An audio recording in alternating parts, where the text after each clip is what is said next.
بریلی کی چھپی ہوئی، اور یہ کتاب احمد آباد میں ملتی ہے، اب بریلی میں نہیں مل رہی ہے۔ احمد آباد میں 2 مزار ہیں، ایک مزار کا نام ہے سیدی موسیٰ سہاگ اور ایک مزار کا نام ہے شاہ عالم بابا۔ یہ دونوں مزار جو لوگ انڈیا کے گجرات سے وابستہ ہوں گے وہ جانتے ہوں گے۔ تو ایک عورت کو بچہ نہیں ہوتا تھا تو وہ شاہ عالم بابا کے مزار پہ جاتی تھی، بہرحال وہ بچہ نہیں ہوا۔ شاہ عالم بابا کے مزار پر جو جائے گا اس کو لڑکا ہوگا، اور سیدی موسیٰ سہاگ کے مزار پہ جو جائے گا اس کو لڑکی ہوگی۔ یہ ایک عجیب ہے، لڑکی دینے والا الگ ہے، لڑکا دینے والا الگ ہے، یہ بھی ایک دستور ہے۔ شاید سیدی موسیٰ سہاگ اسی لیے چوڑیاں پہنتے تھے اپنے ہاتھوں میں، یہاں تک چوڑیاں پہنے رہتے تھے، بلکہ پہنتے ہی نہیں تھے۔ ایک بار لوگوں نے کہا بارش نہیں ہو رہی ہے تو چل بھی دیے، دعا کرنے کے لیے نکلے بھی ہیں، یہ پورا واقعہ ملفوظات میں پڑھا جا سکتا ہے۔ ہاتھ میں پتھر لے لیا اور اپنے رب سے کہنے لگے اے اللہ پانی برساتا ہے یا نہیں، یا تیرا سہاگ واپس۔ پتھر لے کر ہاتھ کی چوڑیوں کی طرف کہا کہ پانی برسا یا میں تیری بیوی نہیں، تیرا سہاگ واپس۔ کیا مطلب؟ میں تیری بیوی نہیں، اتنا کہنا تھا، چاروں طرف سے کالی گھٹائیں آ گئیں اور بادل چھا گئے اور تھوڑی دیر کے بعد بارش ہوئی۔ یعنی اللہ بھی نہیں چاہتا تھا کہ یہ مجھے چھوڑے، نعوذ باللہ۔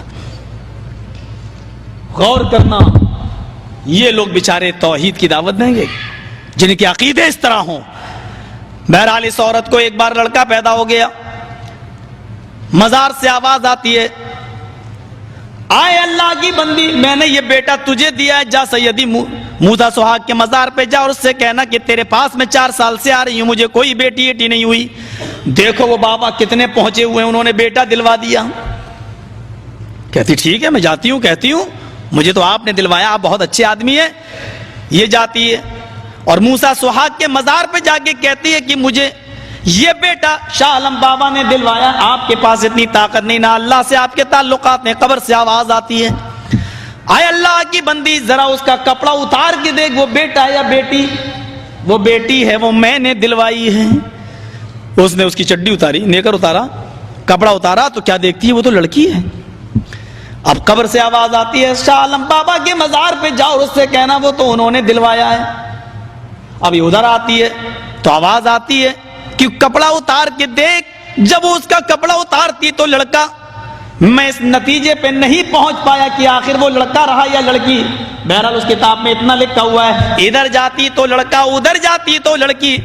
کہیں غصے میں وہ بیچ سے نہ بھاگ آئی ہو، اور جب بیچ سے بھاگی ہوگی تو وہ کیا بنا ہوگا، اس کا فیصلہ تو ہمارے وہی بھائی بہتر بتا سکتے ہیں، ہم اور آپ نہیں کر سکتے۔ غور کرو، یہ ہیں بیچارے اللہ کی عزت کرنے والے، اور پھر یہ کہتے ہیں، یہ کہیں کہ ہم سے زیادہ رب کو ماننے والا کوئی نہیں، جناب محمد رسول اللہ کو ماننے والا کوئی نہیں۔ آج سے 100 سال پہلے پیدا ہونے والی شخصیت کا نام انہوں نے رکھا اعلیٰ حضرت۔ ہمارے نبی کو تو صرف حضرت کہا جائے، اور اپنے پیر کے ساتھ اپنے اس جس سے عقیدت کو جوڑا ہے اس کو اعلیٰ حضرت کہا جائے۔ اعلیٰ کے معنی تو سب سے بلندی کے ہوتے ہیں، سب سے اونچے کے ہوتے ہیں۔ سبحان ربی الاعلیٰ، اعلیٰ اس میں تفضیل ہے جس کا معنی یہ ہوتا ہے جو سب سے بلند ہے۔ ہم اسی لیے تو اپنی پیشانی اس کے سامنے رکھتے ہیں، کہتے ہیں کہ اللہ یہ پیشانی تو نے سب سے اوپر بنائی ہے، میرے جسم کے سب سے اوپر رکھی ہے، یہ پیشانی سب سے اونچی ذات کے سامنے ہی جھکے گی، ہر کس و ناقص کے سامنے نہیں جھک سکتی ہے۔ اسی لیے کہتے ہیں سبحان ربی الاعلیٰ، میرا وہ رب پاک ہے جو سب سے بلند ہے۔ انہوں نے ہمارے نبی کو کہا حضرت، اور اپنے پیر کے نام کے آگے لگایا اعلیٰ حضرت۔